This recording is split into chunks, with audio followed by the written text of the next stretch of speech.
Você já ouviu aquela clássica frase, Deus mandou? Ah, claro, Deus mandou mesmo. Mas será que ele mandou ou ele falou com o GPS ligado ou só no modo aleatório? Porque, olha, tem gente que diz Deus mandou para tudo. Para ungir carro, para ungir documento, para abençoar a chave de casa, para jogar água que foi consagrada no guarda-roupa, na frente da casa, na calçada. Parece até que Deus virou funcionário do nosso dia a dia, disponível 24 horas para liberar bênçãos na hora em que a gente quer e a gente tocar. Mas será que Deus realmente mandou assim, sem critérios? Será que ele se contradiz pedindo coisas que já estão claramente proibidas na Bíblia? Ou será que estamos confundindo o que é sentir com o que é obedecer? Tem gente que diz: o Espírito me revelou. Ah, revelação. Que palavra linda. Só que tem cada revelação que, se fosse mesmo de Deus, dava vontade de perguntar: Senhor, essa foi direta do céu ou foi delivery? Na Bíblia, quando Deus falava, ele nunca contradizia a palavra já revelada.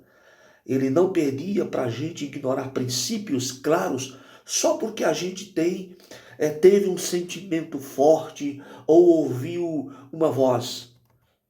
E aquela imposição de mãos que virou moda? Se antes era para consagrar líderes ou pessoas em momentos específicos, hoje virou até para ungir celular. Imposição de mãos em documentos, no carro. O que vem depois? Mão sobre a geladeira para garantir o pãozinho? Mas calma, tudo isso vem de Deus. Só que com um pouquinho de jeitinho humano e zero estudo bíblico. Então, será que quando alguém diz Deus mandou, a gente deve pegar a Bíblia ou o catálogo de superstições? Fica a pergunta: até onde a gente vai continuar confundindo religiosidade com verdade? Por quê?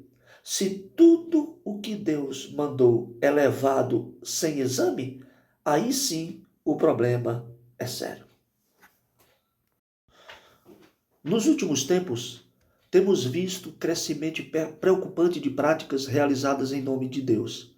Sem o devido critério bíblico, princípios sérios têm sido banalizados por usos indevidos e distorcidos, transformando atos consagrados em meros rituais automáticos.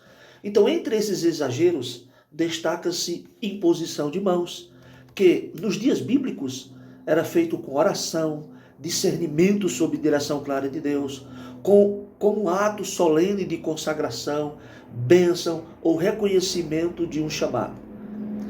Hoje, em muitos lugares, tornou-se um gesto automático, realizado em qualquer contexto, sem qualquer contexto, sobre qualquer objeto, documentos, carros, chaves, mercadorias, com a simples frase: Deus mandou, sem exames das Escrituras.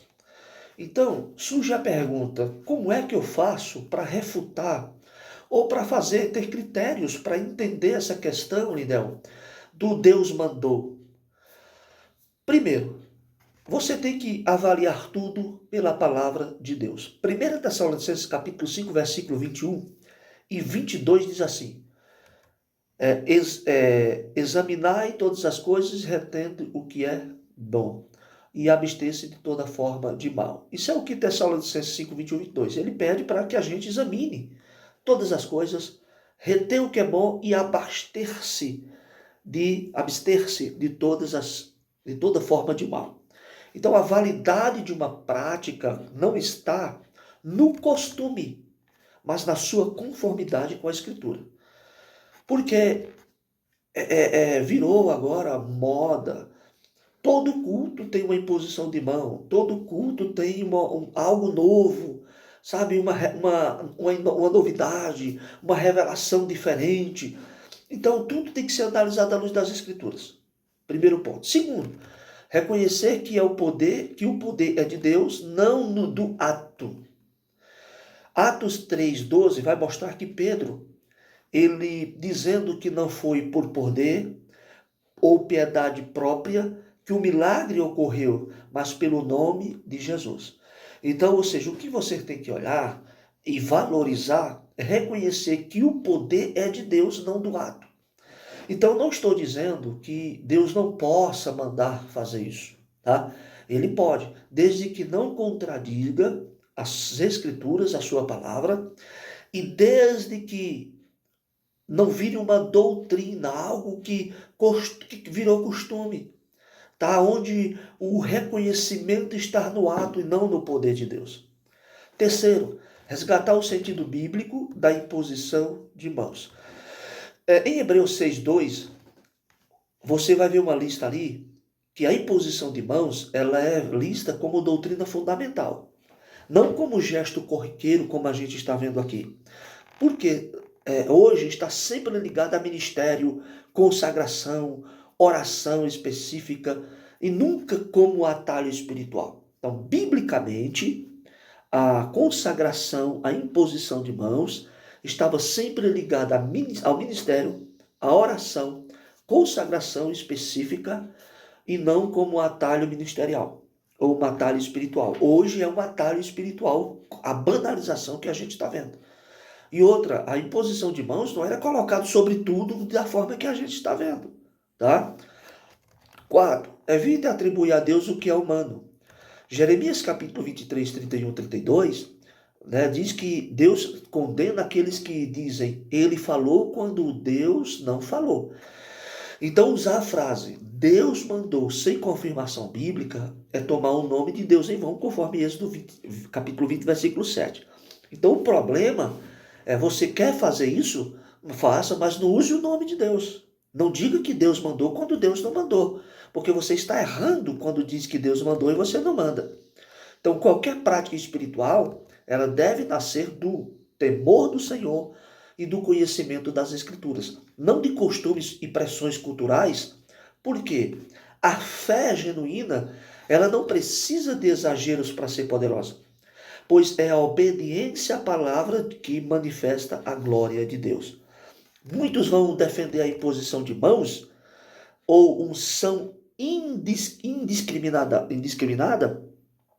sobre carros, documentos, chaves e etc., argumentando que no Antigo Testamento havia a separação de objeto do templo para o serviço de Deus. Então, ou seja, no Lindel, mas no Antigo Testamento, os objetos lá para uso do templo, eles eram consagrados. Ok. O problema é a consagração era específica para objetos do culto, não para uso pessoal.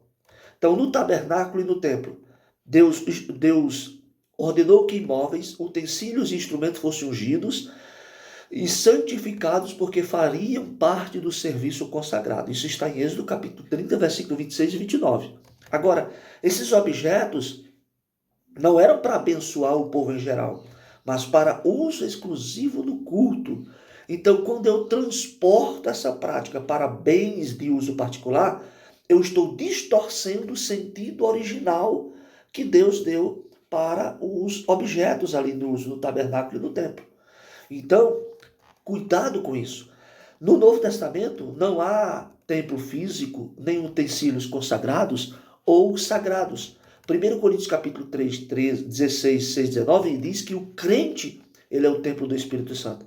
Então Deus não separa objetos materiais como mediadores de bênção. A santidade agora está nas pessoas, não nas coisas. Você não vê nenhum apóstolo impondo mão ou ungindo bens materiais como ato de proteção e prosperidade. Tá? Então, quando eu transformo esses objetos em consagrados, pode cair na superstição. Então, hoje o que a gente tem é uma mistura de culto de santo com superstições. Isso no meio pentecostal. Pastores que dizem ser sérios, que dizem ser bíblicos, estão cometendo atos de superstição. Coloca poder espiritual em carro, chave, documento, sem aproximar se aproximando mais de práticas mágicas e místicas do que da fé cristã prática. Porque a fé cristã bíblica, ela tem a proteção e a provisão de Deus, vem da obediência e da fé, não de rituais sobre objetos. Porque não adianta você levar seu carro para Deus abençoar, para o pastor ungir, derramar 5, 6 litros de óleo, mas você não respeita a lei de trânsito, não respeita a lei de velocidade, ultrapassa onde não deve. Aí, peraí, para você ter a proteção e a provisão de Deus, você tem que obedecer a Deus e obedecer às leis humanas. Aí sim você vai ter a proteção de Deus, Deus vai te guardar, Deus vai te proteger, ok? Então assim, isso é o que a gente mais vê, infelizmente. A gente teria que entender essas questões à luz da Bíblia. 1 Timóteo capítulo 4, versículo 4 e 5 vai dizer assim, diz que tudo que Deus criou é bom, e recebido com ações de graças nada é recusável, pois é santificado pela palavra de Deus e pela oração. Nesse texto aqui, Paulo, ele está mostrando que a santificação não é por unção física, mas pela palavra e pela oração.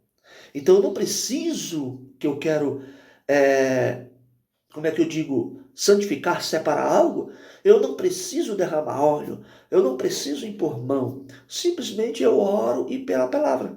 Senhor, o Senhor me deu um carro, abençoa ele, me dê graça, me dê condições, abençoa minha moto, abençoa minha casa, que ela seja bênção, e etc. Eu não preciso sair botando mãos, ungindo com óleo. Irmão, isso é superstição, tá?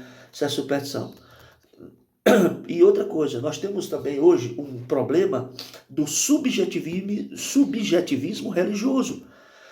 Todos nós em meio pentecostal já ouvimos Deus mandou, o Espírito me revelou, senti de fazer, pode até soar piedosa, mas quando não é filtrada pela palavra, ocorre o risco de legitimar decisões humanas e até pecaminosas como se fosse da vontade divina. Então tem pessoas que para validar o que vai falar, ou para passar a imagem de espiritual, sempre diz, Deus falou que ia ter, Deus falou comigo. A pessoa vai ter oportunidade no culto, já tem que dizer, Deus falou que eu ia ter oportunidade. Toda vez que ela vai ter a oportunidade, ela faz, Deus falou que ela ia ter. Tudo isso para passar uma imagem espiritual. Sabe, se Deus mandou de fato que você ia ter oportunidade, o que vai sair da sua boca vai edificar, vai trazer vida, vai tá, alinhado com as escrituras. Aí a gente diz, Deus me falou que eu ia ter oportunidade. Aí traz palavra de maldição, traz com coisas contrárias às escrituras, faz uma coisa que não tem nada a ver na Bíblia, lê um texto e fala tudo que não tem nada a ver com o texto. Que Deus mandou é esse? Que contradição é essa?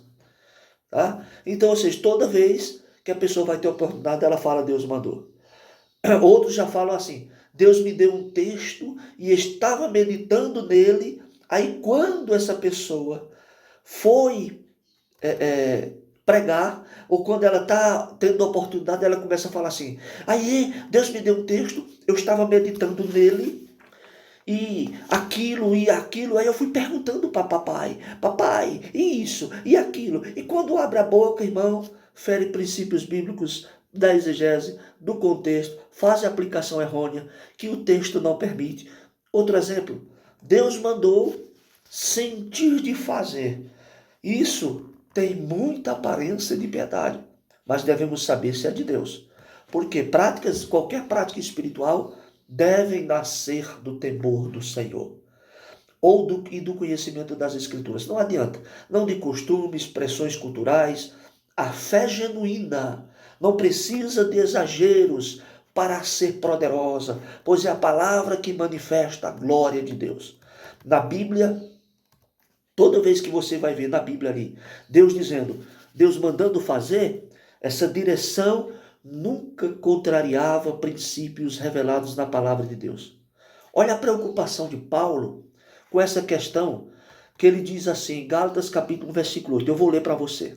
Mas, ainda que nós mesmos, ele está falando nós apóstolos, ou um anjo do céu, vos anuncie outro evangelho, além do que já vos tenho anunciado, seja anátema, seja amaldiçoado.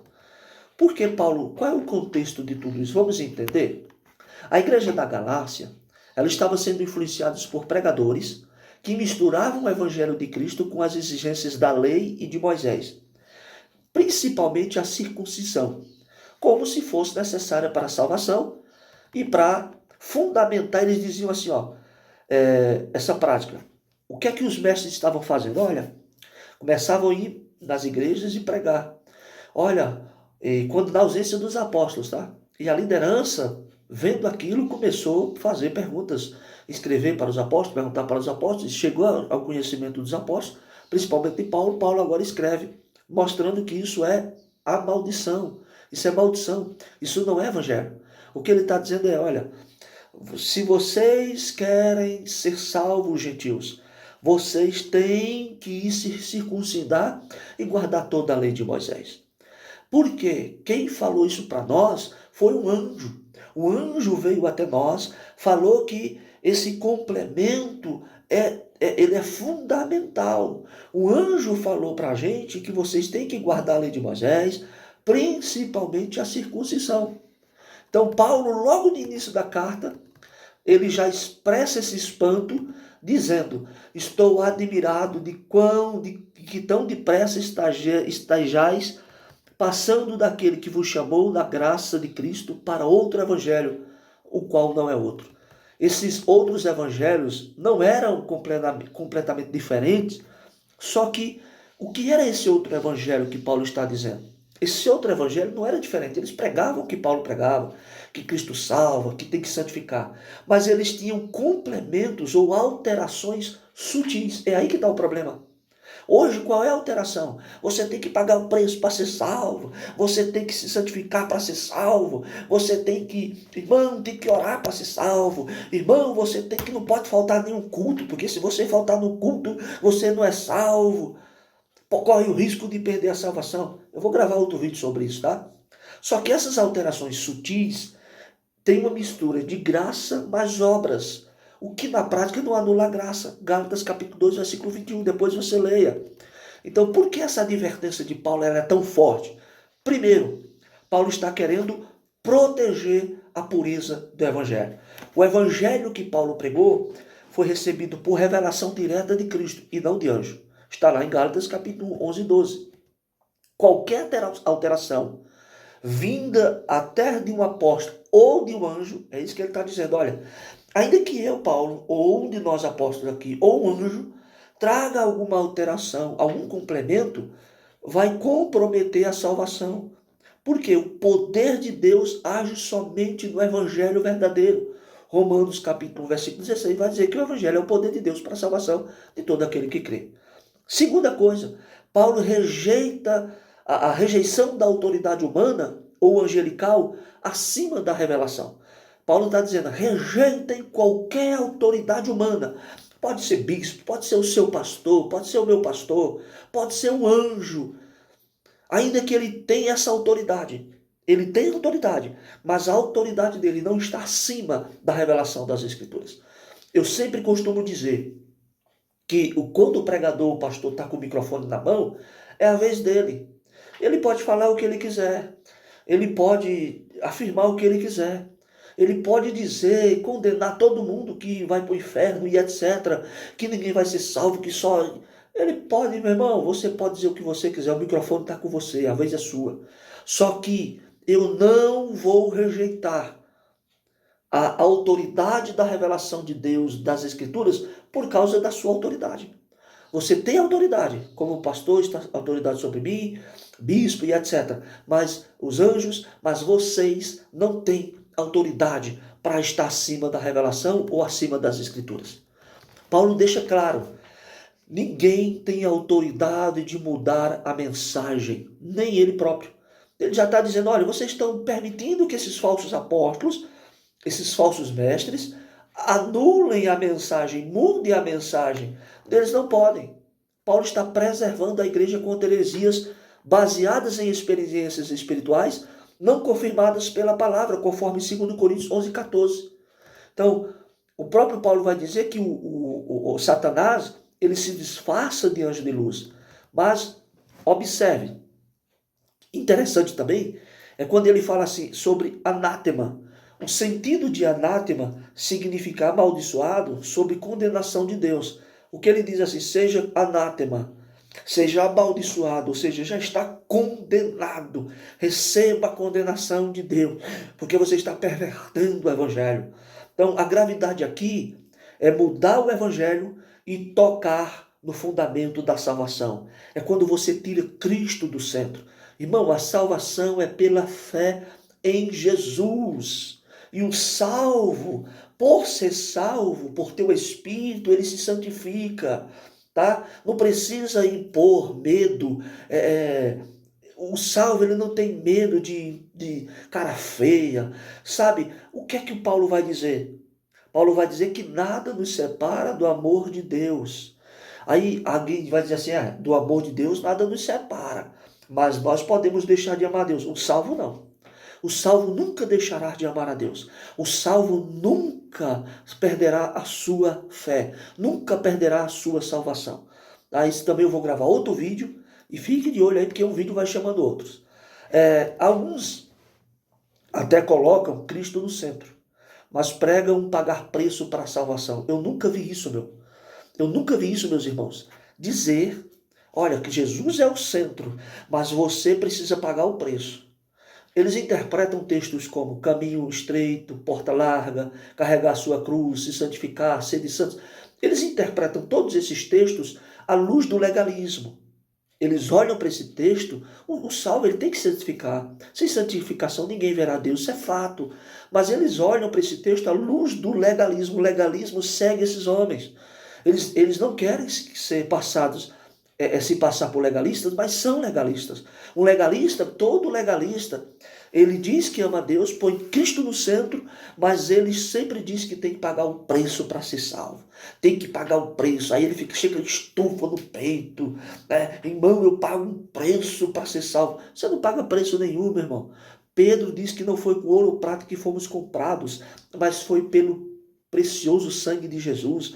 Paulo vai dizer que não é pelas obras, para que ninguém venha se gloriar, mas é pela graça. Salvação é pela graça. E outra, a salvação ela não vem só. Deus não só nos salva. Ela vem com justificação, ela vem com perdão, ela vem com justificação e santificação imediata, ela vem com perseverança, ela vem com fé, enfim, ela vem com outras, está ligada a outros fatores. E as pessoas não percebem isso. Então, quando eu faço ligação de Gálatas 8, diretamente com o problema atual do Deus mandou, o Espírito me revelou e senti de fazer, eu encontro alguns problemas aqui e vou finalizar. O problema em Gálatas e o problema hoje são parecidos. Na Galácia, falsos mestres não negavam Cristo, mas acrescentavam algo à mensagem original, fé, mas obras da lei. Hoje, muitos cristãos não negam a Bíblia, mas acrescentam revelações e práticas que não têm respaldo bíblico, dizendo que foi direção de Deus. Então, em ambos esses casos, o resultado é o mesmo, um evangelho adulterado. E hoje, eu sempre bato na tecla, nós não temos um evangelho puro em todas as igrejas. Por quê? Não é culpa dos pastores, tá? Isso já vem de anos. Teve a reforma, e a reforma não reformou tudo completamente, não mudou tudo completamente. E principalmente nos dias de hoje, nós temos, sim, um evangelho adulterado, um evangelho misturado, sabe? Princípios apostólicos sendo quebrados. Então, outra coisa, o critério de Paulo para discernir Paulo diz assim, vejam se parecem piedosos ou vejam se faz sentido emocionalmente. Ou seja, Paulo não está dizendo assim, Paulo não está dizendo assim, irmãos, olha se isso aí, para vocês, parece ser piedoso. Olha se faz sentido emocional. Não. O que é que ele diz? Compare com o que já foi anunciado. Ou seja, o evangelho apostólico registrado nas Escrituras significa que nenhuma revelação subjetiva, visão, voz, sentimento, tem autoridades de contradizer ou acrescentar algo à revelação já dada. O evangelho está aí, já foi dado, não precisa ninguém acrescentar nada. Então, e também Paulo, explicando isso, esse desejo, essa força de Paulo, É porque isso confronta o Deus mandou. Quando alguém diz Deus mandou, mas age contra princípios bíblicos já revelados, cai na mesma condenação que Paulo está declarando. Está anunciando outro evangelho. Exatamente aqui em Gálatas capítulo 1, versículo 8, é um antídoto contra o subjetivismo religioso. É um antídoto contra o legalismo. Deus não se contradiz. O Espírito Santo não vai ordenar algo que a palavra já proíbe. A experiência pessoal não pode ter mais peso que a revelação bíblica. Tá? Quando um líder, um crente justifica algo antibíblico dizendo foi Deus que falou, a resposta bíblica é: ainda que você mesmo, um apóstolo ou até um anjo diga isso, se não for o evangelho já revelado, é anátema. Tá? Então isso nos protege de cair no engano de usar o nome de Deus para respaldar decisões humanas. O problema dessa postura hoje, no meio pentecostal, e principalmente neopentecostal e algumas outras igrejas, desavisado, entenda bem, eu estou falando meio pentecostal desavisado, porque existe o pentecostal que é avisado, que é cauteloso, que é bíblico, é que essa postura, essa espiritualização excessiva virou justificativa para ações impulsivas ou antibíblicas. Veja um exemplo. Quando faço imposição de mãos em qualquer objeto sem critério, todo culto ou quase todo culto, Deus mandou impor a mão na igreja, todos os irmãos, todo mundo ali tem que ter a imposição de mãos. Um irmão que foi ensinado que não precisa levar a chave do seu carro para impor as mãos ou ser ungido, ele vai passar por ruim, por rebelde. Então, muitas das vezes, por ética, eu vou lá, apresento lá, ponho a mão e etc. Mas eu sei que aquilo não tem poder espiritual nenhum, não vai mudar nada. Aquilo ali não vai mudar nada, não é Deus que mandou coisa nenhuma. Tá? Isso ali, o que está acontecendo ali, são, de fato, ações impulsivas. Foi uma impulsão que o coração da gente é enganoso. A gente está naquele clima, naquela atmosfera e recebe impulsões. Então não é Deus, porque Deus não vai contradizer sua palavra. Tá? Outro problema está na tomada de decisões financeiras. Alguns estão tomando decisões financeiras, ministeriais, sem avaliação bíblica, dizendo Deus mandou justamente para quê? Para não ser questionado. Quando eu uso Deus mandou, eu estou colocando uma defesa para que eu não venha a ser questionado. Então, se a igreja é doutrinada com os textos onde apresenta princípios da contribuição, são suficientes, não precisa inventar moda, não precisa ameaçar, não precisa estar inventando rodeios, não. Só fala o texto bíblico. Se a pessoa pelo texto bíblico não quer ser convencida, é ela e Deus. Tá? Não precisa ameaçar, não precisa fazer nada. É Bíblia. A própria palavra diz que a palavra de Deus ela é viva e eficaz, ela tem poder. Então, ela é viva. Quando você fala a palavra, ensina a palavra, ela é viva. Ela não volta vazia. A pessoa pode não dar na hora, mas isso ela vai ficar. A palavra vai causar efeitos positivos na vida dela e negativos no sentido de fazer ela pensar, se avaliar e etc. Então, às vezes, muitos fazem isso para fugir da prestação de contas, já que ninguém pode ir contra o que Deus mandou. Às vezes, eu como obreiro até obedeço por questão de ética, como eu falei agora há pouco, para não passar a imagem de sabichão, sabe, de antiético, de rebelião, de, sabe, não arrumar treta, confusão sem necessidade. Mas existem princípios bíblicos claros que nos ensinam em relação a isso. Em 1 Timóteo 5:22, Paulo diz assim: a ninguém ponhas precipitadamente as mãos, nem participe dos pecados alheios, conserva-te a ti mesmo puro. Nesse contexto aqui, Paulo está orientando Timóteo sobre como liderar a igreja em Éfeso. O capítulo 5 trata de como lidar com viúvas, presbíteros e disciplina eclesiásticas. O versículo 22 vem logo após Paulo falar sobre corrigir publicamente líderes que pecam. Isso indica que essa imposição de mãos aqui se refere a reconhecimento e comissionamento ministerial. Ou seja, eu escolho e ordeno líderes. Paulo está dizendo, não faça isso de modo precipitado. A obra precisa, a obra necessita, mas não saia colocando todo mundo para fazer algo, porque existe uma necessidade, existe, mas não é dessa forma, Timóteo, não é de modo precipitado. E como você percebe que muitas imposições de mãos foram precipitadas? Porque você vê colocando a mão sobre um e aquilo não vai. Sabe, a pessoa não tem uma ideia, a pessoa não é criativa, sabe, estagnou, está estagnado, sabe? Todo mundo está desanimado. Aí eu pergunto, foi Deus?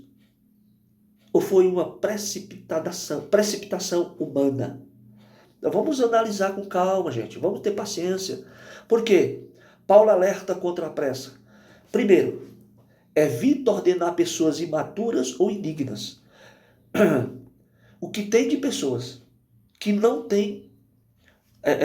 Eu perdi a paciência, sabe? Nada contra jovens, nada contra adolescentes, nada contra criança. Mas o que é que uma criança, o que é que um jovem, o que é que um adolescente tem uma palavra para um domingo, para uma família, para um culto de doutrina? Me diga. Para ensinar na EBD? Me diga. Não me responda. Agora, quando eu coloco para pregar num domingo, ou num culto de ensino, ou qualquer outro culto, eu não estou esperando palavras, estou esperando revelação e profecia. Tem muita gente confundindo pregação, tá? Ensino, doutrina com profecia. Porque tem muita gente que está pregando, vamos lá, olha o que está acontecendo. Fulano de tal, eu fui de uma igreja onde o camarada pregou sobre a morte de Cristo e a ressurreição. E ele leu o texto, não explanou, não falou nada. Mas ele ressuscitou, ele está ressuscitado, ressuscitou, ele está ressuscitado. E a igreja, glória, glória, glória. Eu falei, meu pai do céu, eu estou errado aqui, eu estou um peixe fora d'água.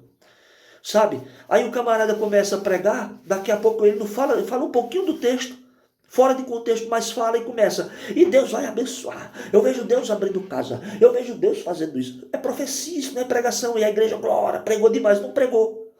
Ele não pregou, ele entregou profecia. Saiu profecia. Se foi profetado, profecia, saiu. Não sei. Pregar, ele não pregou. Pregou, ela não pregou. Isso é fato. Irmãos, eu estudei todas as pregações bíblicas, todas pregações bíblicas, principalmente no Novo Testamento. A minha especialização é no Novo Testamento. Principalmente no Novo Testamento e principalmente dos pais apostólicos depois dos apóstolos. Olha a pregação desses camaradas, meu irmão. Olha a pregação, Bíblia, contexto, exegese, análise textual, o contexto, aplicação prática dentro do contexto. Não é essas palhaçadas que a gente está vendo aí, não. Então, assim, isso é culpa da liderança, porque estão ordenando pessoas imaduras e indignas.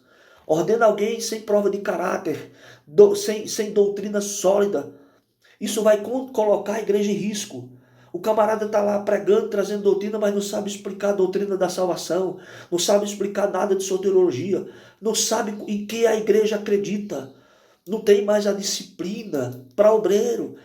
Vamos lá, irmão, vamos lá, me explique para mim. Em que a igreja Assembleia de Deus acredita? O que a igreja metodista acredita? Quais são os dogmas fundamentais? Não sabe. Agora quer pregar, quer falar e chega lá no púlpito. É um monte, sabe, irmão? Dá tristeza na alma. Dá tristeza na alma, mas ele não tem culpa, porque foram pessoas que colocaram e está dizendo que foi Deus que mandou.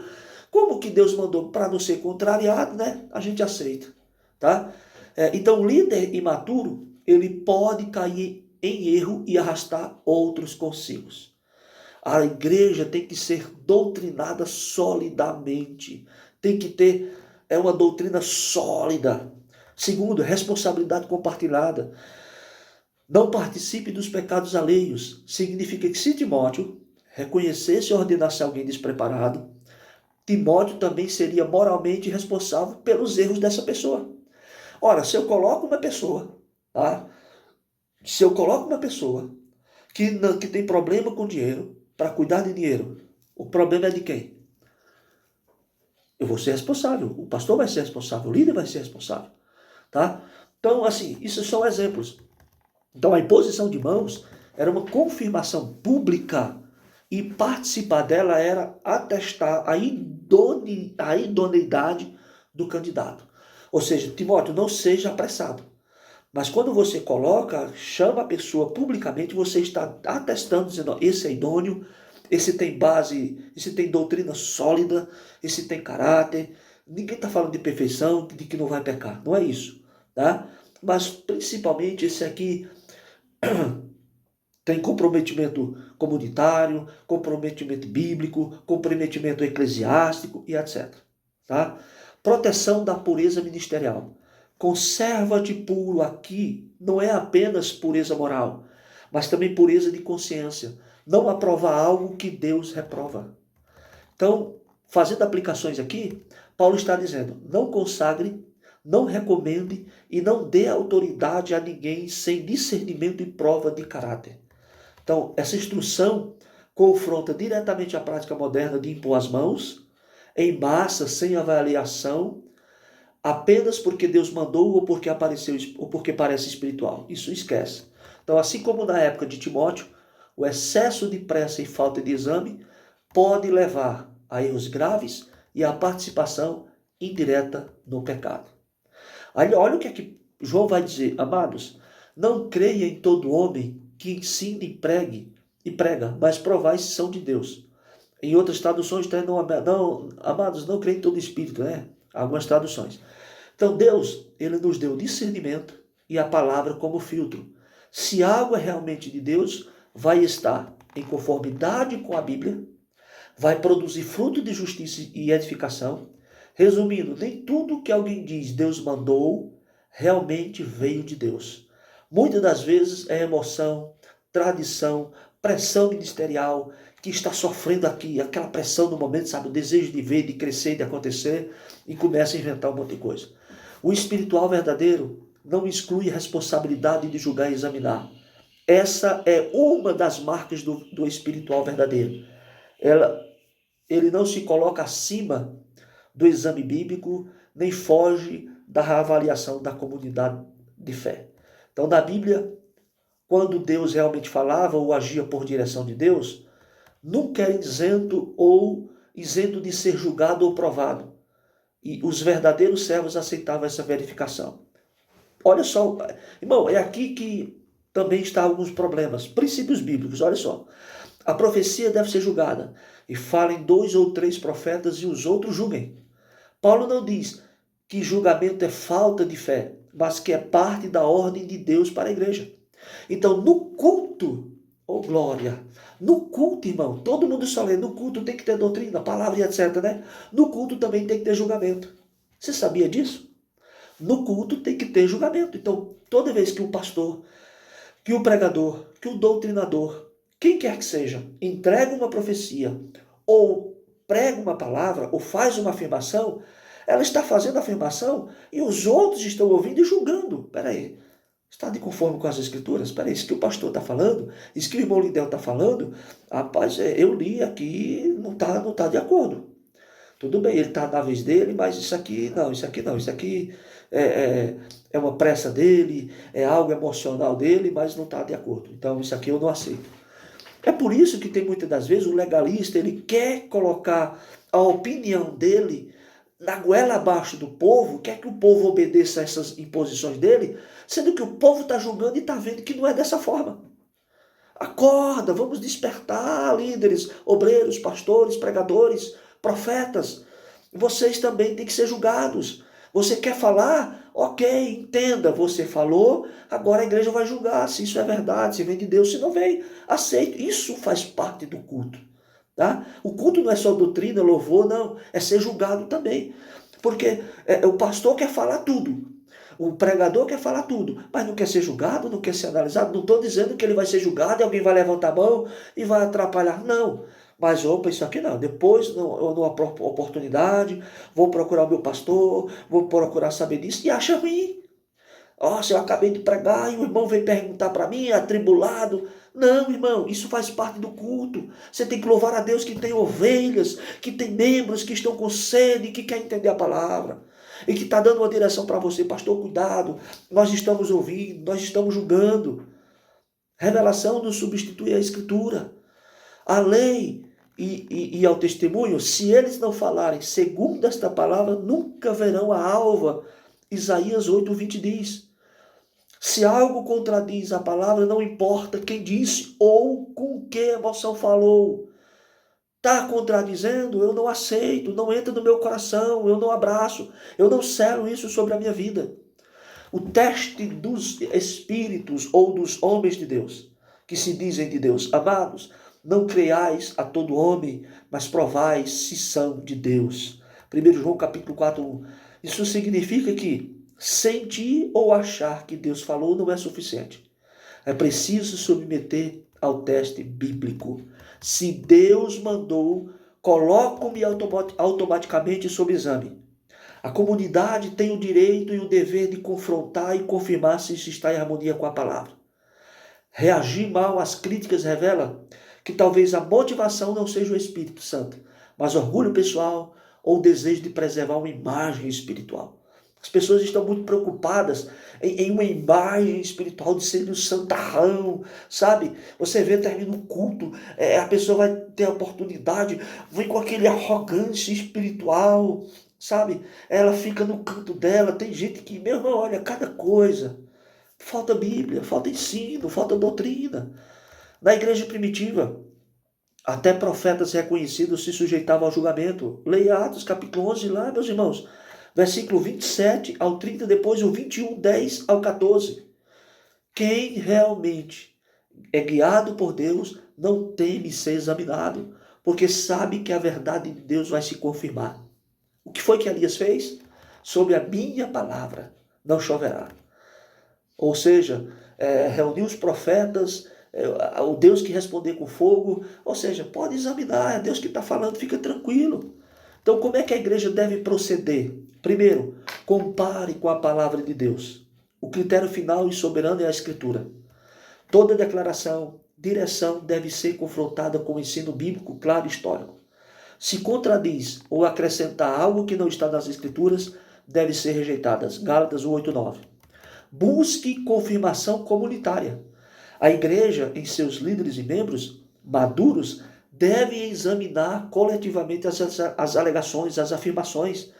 O discernimento, ele é uma das responsabilidades de todos, não apenas do líder isolado. Então, você está, de vez em quando, alguns irmãos chegam e perguntando para mim, irmão, fulano de tal pregou isso tem base bíblica, isso funciona dessa forma? Por exemplo, um chegou assim, irmão, é verdade que se eu der o dízimo, tá? E meu pastor ou alguém roubar, a minha parte, Deus vai me abençoar, eu tenho que continuar dando? Não, não é bíblico isso. Romanos capítulo, último versículo, leia lá. Os últimos versículos, não é bíblico. Se está tendo desvios, eu sei desses desvios, então o que é que esse pastor, o que é que esses irmãos estão ensinando? Olha, você tem uma empresa, você tem um funcionário, e esse funcionário está roubando você, aí você vai deixar ele te roubar? Ah, não, eu sou crente. Você vai mandar embora, você vai dar justa causa, você vai botar na justiça, você vai querer receber. Né? Agora, com Deus, não. Eles citam um monte de exemplos para aplicar para as ovelhas, mas quando é para eles, não tem nenhum que acerte, né? Não aceitam. Então, se está tendo desvios financeiros, você não pode continuar dizimando até que esteja esclarecimentos, até que prestação de contas, tá? Irmão, estou tendo... agora é assim, tem que ser confirmação. Se você está duvidando, procure a liderança, pastor, minha pastora, estou tendo desconfiança de que está tendo. O senhor poderia me esclarecer para onde está indo o dízimo, para onde está indo as ofertas, porque a gente não está vendo acontecer nada. Nunca tem dinheiro, nunca sobra, o que está acontecendo? Aí é uma coisa, você está duvidando. Agora, se tem confirmação, se é certeza, você, enquanto não houver prestação de contas, vocês têm que fazer sim a parte de vocês. Não pode passar a mão em erro de líder, não. Quem está ensinando isso aí quer continuar no erro. Cuidado. Então, terceira coisa, avalie o fruto e a coerência. Observe o impacto da direção. Promove amor, paz, fé, obediência, causa confusão, medo, divisão. Mateus 7, 15 e 20. Porque o fruto contrário ao caráter de Cristo indica falsidade. Eu nunca vi uma afirmação, uma prática espiritual, a pregação, o ensino, enfim, trazer divisão, trazer medo, trazer confusão. E não traz amor, não traz paz, não traz obediência. é um fruto contrário ao caráter de Cristo. Isso é falso, irmão. Isso é falso. Dialogar com humildade e respeito. Aborde o seu pastor com questionamentos baseados na palavra, evitando conflitos desnecessários, incentive a prestação de contas e transparência espiritual. Pastor, o senhor não poderia ser mais transparente? Antigamente, né, irmão, a gente critica muito os membros, mas antigamente os pastores, no culto de Santa Ceia, fechavam as portas, mas tinha a prestação de conta, irmão, entrou X foi para a sede, aí restou X, fizemos isso, saldo X. Tinha uma prestação de conta, hoje não tem mais. Mas desce a lenha das ovelhas, desce a lenha do povo. Mas eles, não, eles são intactos, eles têm que errar, têm que continuar errando e quer que o povo abrace. Né? Outra coisa, perguntaram para mim, para que serve obreiro no púlpito? É só para pregar, para auxiliar pastor e etc. Sim, porém, eu sempre digo, o síndico, ele tem um conselho. O conselho vai analisar, vistoriar o que o síndico está fazendo. Vai aprovar ou não, vai ajudar ele nas decisões ou não. Obreiro é isso. Tá? Obreiro está vendo o pastor errado, tem que se reunir os obreiros, pastor, vem aqui. Nós todos os obreiros estamos... Agora os obreiros covardes, frouxos, medrosos, porque tem medo do pastor não dar oportunidade, tem medo do pastor descer do púlpito, tem medo do pastor botar lá no esquecimento, não dar oportunidade para orar. Irmão, pelo amor de Deus, nós temos que temer a Cristo, temer a Deus. Se o pastor quiser deixar você 1 ano, 2 anos sem pregar, é ele Deus, mas você está sendo obreiro e homem de Deus. Então, os obreiros covardes, os obreiros que estão passando a mão na cabeça de líder que está errado. Você vê isso muito no meio neopentecostal, é a liderança toda errada e os obreiros passando a mão. E no meio pentecostal também não está difícil, não está diferente. Então, seja vigilante contra abusos e manipulações. Quando a liderança usa frases como Deus mandou para impor, manipular ou reconhecer que líderes também são humanos e passíveis de erros. Quando você vê eles fazendo isso, primeiro você tem que ser o seguinte, seja vigilante contra abusos e manipulações, não aceite esses abusos, não aceite essas manipulações, mas saiba diferenciar. Isso aí é uma imposição, isso é uma manipulação recorrente, é dele ou é algo que acontece uma vez e nunca? Se acontece uma vez e nunca, o líder, ele também são humanos e são passíveis de erros. Não estou falando que você tem que pegar o seu pastor hoje e colocar na parede. Não, ele é passível de erro como qualquer humano e vai errar porque está na frente. Tá? É muita coisa para ele.